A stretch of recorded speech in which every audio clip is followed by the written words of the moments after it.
Bryan, no! No! Jesus.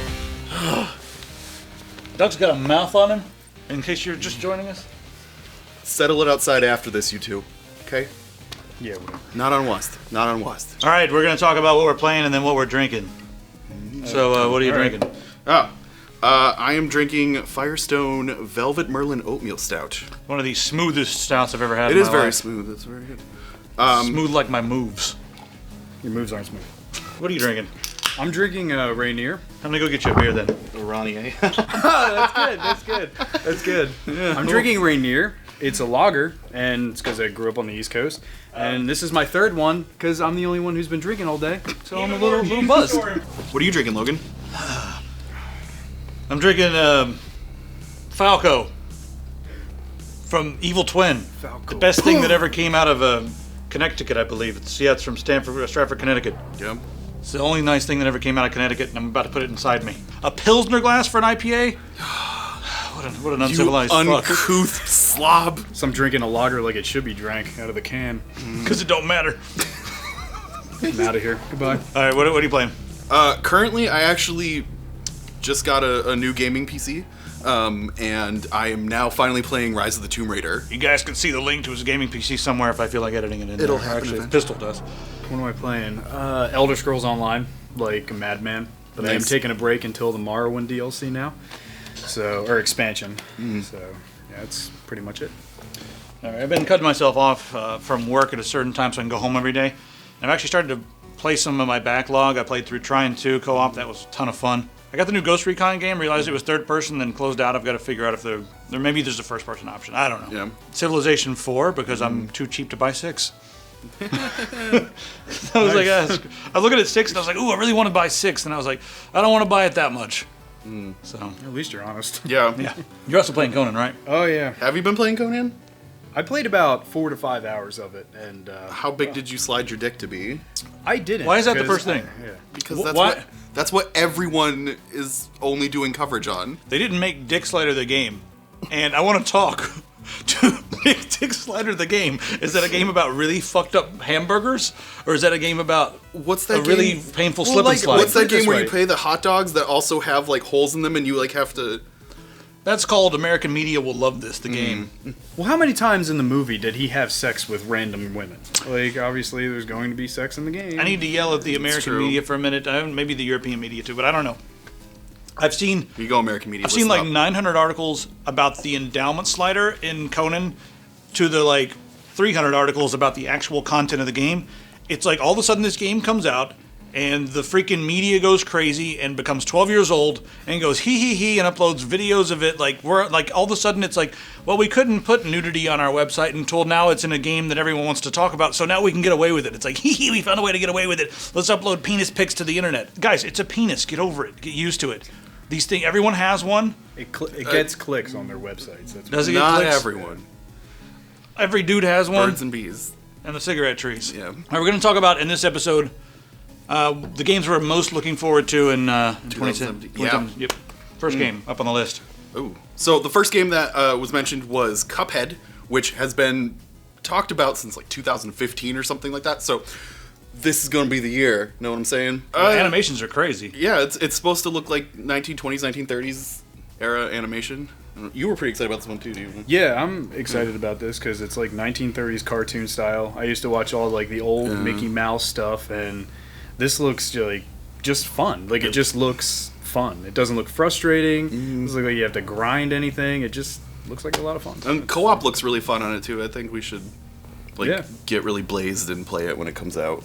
Yeah, that's what needs to happen. Yeah, that's pretty much the only way that I'm going to play this game is getting pretty high and playing this game. 'cause- So if you would like to see us do that, maybe we'll do that in a later thing. Yeah, $2,000. First person to send us $2,000 gets to come and actually watch us physically. I've just committed you guys to doing this. They're gonna pay $2,000. That's fine.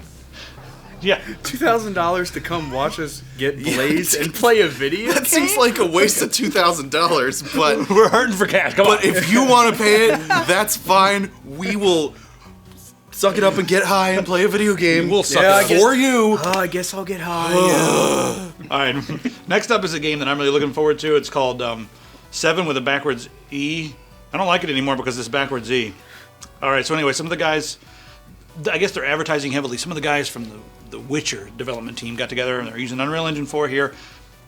And they've created an isometric action stealth game. And their goal or their biggest inspiration was Thief. And I love the way the Thief games really sort of amplify the suspense by making you very weak, but they were also kind of like just kind of fun and funny. Mm-hmm. The world in this is totally different. You can see there's some technology going on. So I don't even know what genre or style this would be classified as. I mean, the genre is a different thing, but I'm not sure what style this would be classified as. It's, I don't know, like... Isn't it like an asymmetric, just like Thief game? Well, yeah, but I mean, like, what's the style of art or the setting? You know what I mean? You've got everything from dragons to tents to weird monsters, weird machinery. It doesn't really fit into steampunk. It doesn't really fit into was sci-fi. That guy getting flogged? Doesn't really fit into medieval. Yeah, he was. That honestly might be why it's going to be awesome. Yeah, it doesn't fit into anything. They're just doing their own thing. Wow. So I'm really looking forward to that. And that's pretty much it, yeah. Anyway, take a look, guys. Yep. There it is. Nice. All right, Friday the 13th. Friday the 13th, the game. I cannot wait. Video for this. I played, I believe it was the beta. I played, and it was buggy, of course. But, oh man, was it fun. It was so silly and just hilarious. And also scary. Because when you're Jason, you just, like... It's just the best, and it got fully backed on Kickstarter. Pre-orders live. Mm-hmm. It was created by Randy Greenback with Gun Media, and the one thing that I found cool was that Tom Savini has something to do with this. He's actually the executive producer. He did a bunch of stuff. He did Dawn of the Dead, Friday the 13th, 1 and 4, Texas Chainsaw Massacre 2. Wow. So. It's going to have a lot of influence from him, which is just great. And I loved how they got just pretty much all the licensing. And they actually had the guy that played Jason in all the movies to do all the mocap for it. Yeah, like so. It's, well, there's very distinct motions. Yeah, so they like show him with a mask on, just like beating up this poor green teenage dummy. The kills are brutal in the game. Like, I'm talking like smash face, teeth going everywhere. Ugh. The FOV in the version I played was the worst in any game ever, and it's a third-person game. It was so claustrophobic that I couldn't tell what I was doing. I understand that you can make it like this so that it like really... I do agree with that. The FOV is pretty bad, but like I said, like it was in beta. They might change some things. Who knows? I feel like all of the counselors should be actually in first person, and Jason should be in third, because that makes it way scarier. I don't mean to go out on a tangent, but Chronicles of Riddick had a multiplayer where, it's true, all of the Marines or Fact whatever, all the Marines were in first person, and then Riddick, I believe, was in third, and it just made it so scary. Or like the old Splinter Cell games, all the mercenaries were in first person, and then...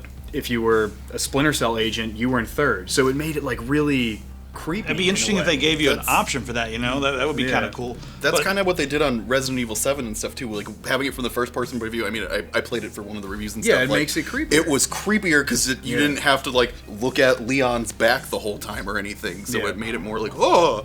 So I think if they fixed that, it could be a really fun drinking party game or whatever, like hanging out on a Friday night playing with some of your friends online. All right, next up. There you go. Oh, Ukulele. So Ukulele is from the people that did Banjo-Kazooie, and it's like the same font as Banjo-Kazooie. It's very similar in a lot of ways. It's kind of that play style of, you know, the platformer and the collecting quests kind of thing, but it's harkening back to like those N64 days and stuff like that, but also, you know, making this kind of company that's proven that they can make really entertaining platformers with like really nice character development and stuff like that are like rich and unique and stuff. Like, it's taking a lot of the stuff that they're really good at and making it really, really fun. Did you like this better than Rayman 2? The Banjo-Kazooie, I mean. Ooh, that's a good question. It is a good question. I haven't played... I would have to say Banjo and Kazooie was better. Really? Yeah. I haven't played Rayman 2 in a really long time. I would need to play it again first, but I really liked Banjo-Kazooie. This game's almost too cute for me. So what I like this about looks like this... it's fun. What I like about this and what I liked about Banjo-Kazooie was there's two characters. So there's basically double the skills that you can do.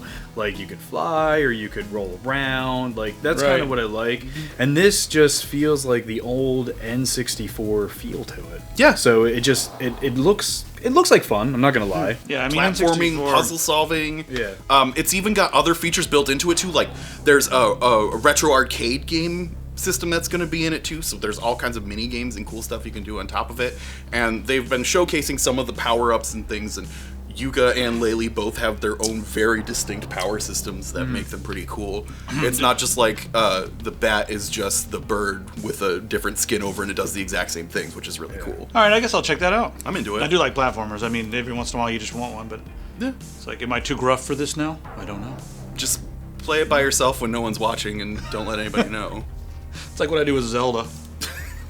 Even though the game's like, Wait, cool. I'm sorry. You play Zelda, but you're complaining about this? Zelda has this sort of enchanting, weird vibe to it, sort of like a Miyazaki film where it's like, you know what, we can sit around and talk about this because there's something weird and disconcerting, even though it's cute at the same time. There's like, it's got this strange feel to it. It's very unique. You know what, fuck all this. Let's go into Let's talk about Dusk. something bloodier. You know, every once in a while I just really start to miss the old school, fast-paced, ridiculous action first-person shooters like Doom and Heretic and Hexen and Blood, and then this game comes out and it mentions Doom, Quake, Heretic, Hexen, all that stuff in the actual trailer.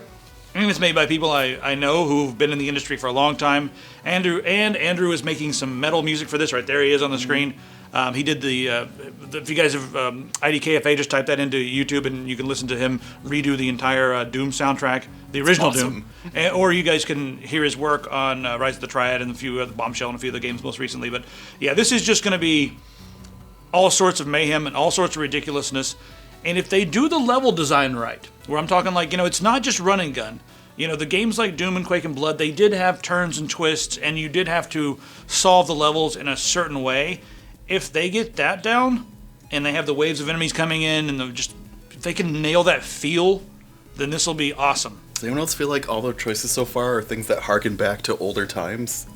Well, that's because the old times were good. Yeah, I guess that's the true. new times suck. Yeah, well, the thing about the new time, right, or the current day, is that games have gone so, mass appeal that they have to pander to the lowest common denominator, or they have to pander to their exact audience, and their audience is no longer niche. If they want to be a big game and a big studio's putting a lot of money into it, they can't be as niche. Then we have these few niche games that come along that do, and a lot of times they do either harken back to a certain feel or a certain vibe. But you had like back in the NES days and the SNES days, the games were way quirkier because they were more niche and they didn't have major companies being like, don't do this. It was a bunch of guys being like, check out this game we made. And that's sort of what we have now on PC. And there's a ton of indie games and a ton of interesting games coming out. And a lot of them do harken back to that niche feel. But we're really just finding that it's just this certain niche that appeals to us that's similar to the same niche that always appealed to us.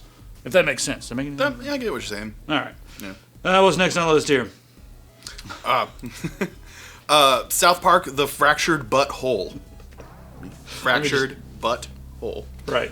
So this is a sequel to the Stick of Truth RPG that they put out. The neat thing about the South Park games is that you could say what you want about the TV show and everything or whatever, but the games themselves, everything is very fluid in their animation. It looks like you're playing through a giant episode of South Park, but they also added a lot of like really cool systems and fighting elements to it. Like the turn-based fighting system is Sort of like actually a pretty JRPG, fun. right? Yeah. The really great thing about this one is that this one focuses on superhero franchise movies and the things like that. The first one was all like fantasy and Lord of the Rings and stuff like that. This one is all about, literally, if you watch the opening credit to it, it's really funny because they're discussing how their movies should be released in order to make the most profitable franchise.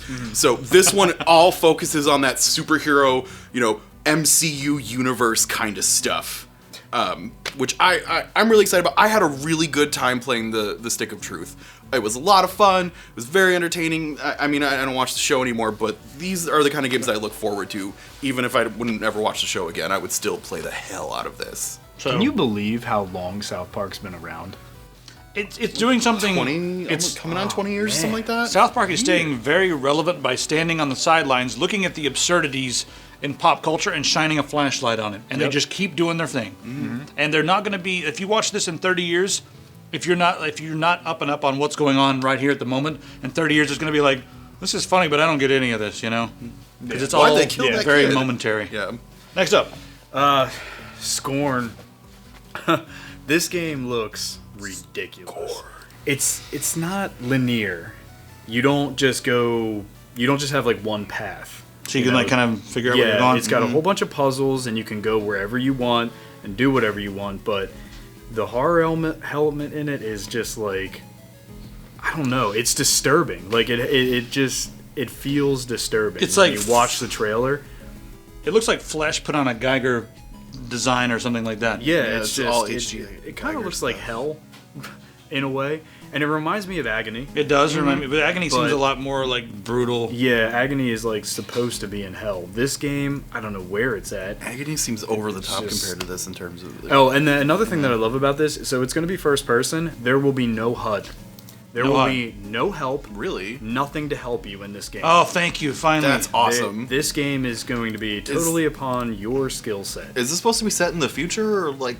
I don't know. I'm not gonna lie. Like I just read the description of it being a It horror looks game and really stuff like fucking that. cool. It I just has haven't one of the read- most interesting art styles. Yeah, it's just Yeah. something that playing in a awesome. dark room, you're probably gonna pee your pants. I want to see the. your I want pants. them to show the weapons because the weapons are like organic. Yeah, They're like all like weird, sinewy, sluicy. yeah, Like they're you things. grow a very, weapon very out of your hand or strange. something. No, it's like they're like a gun, but the muzzle on the gun has like weird Teeth? tendrils and teeth, and you put it Yeah. together and like lock it down.